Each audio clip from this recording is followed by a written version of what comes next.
अरे बार बार कौन परेशान कैले है। हेलो हेलो, किस कलर की चड्डी पहने हो? आई बता, पगलागनी की गए? बता दो ना।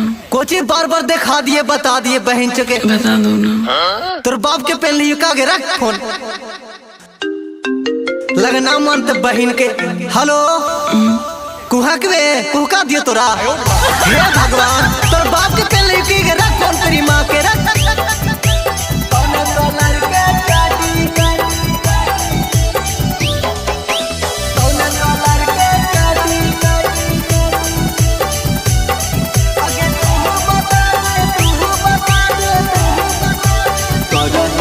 आगे करही फोनमा बोलाही सोनमा बात तू बड़ी, करही फोनमा बोलाही सोनमा बात तू बड़ी। किस कलर की चड्डी पहने हो? बता दो ना। आगे तू बता दे ना ले हाथी कौन कलर के चाटी। आगे तू बता दे ना ले सोना में कौन कलर के चाटी। चढ़ल हो जा बनिया सोना में खेलो ही कबड्डी। चढ़ल हो जा बनिया सोना में खेलो ही कबड्डी। किस कलर की चड्डी पहने हो? बता दो ना। आगे तू बता दे ना ले हाथी कौन कलर के चाटी। आगे तू बता दे सोना में पहनली कौन कलर के चाटी।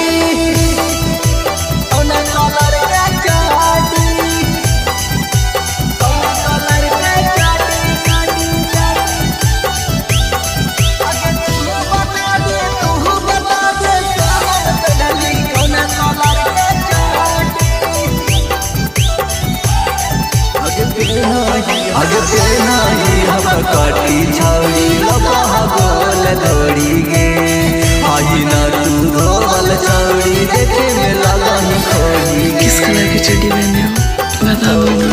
आगे पेना ही हम काटी छाड़ी लबा गोल दौड़ी गे। आई ना तू धोवल छाड़ी देखे में लगा ही खोड़ी गे। आगे हिलो हम पतर कमरिया छौड़न छिटो हम पूरा गाड़ी। हिलो हम पतर कमरिया छौड़न छिटो हम पूरा गाड़ी। किस कलर की चड्डी पहने हो? बता दो ना। आगे तू बता दे ना ले हाथी कौन कलर के चाटी। आगे तू बता दे सोना में पहनले कौन कलर के चाटी।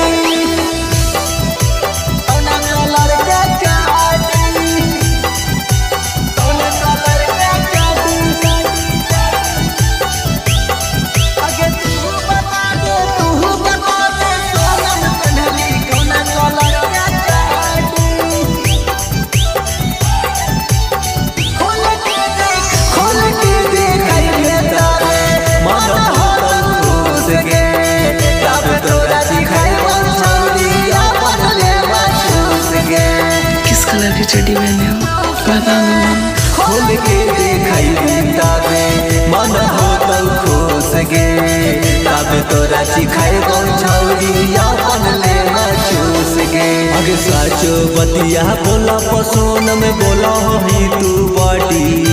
साचो बतिया बोला पसोन में बोला ही तू बड़ी। किस कलर की चड्डी पहने हो? बता दो ना। आगे तू बता दे ना ले हाथी कौन कलर के चाटी।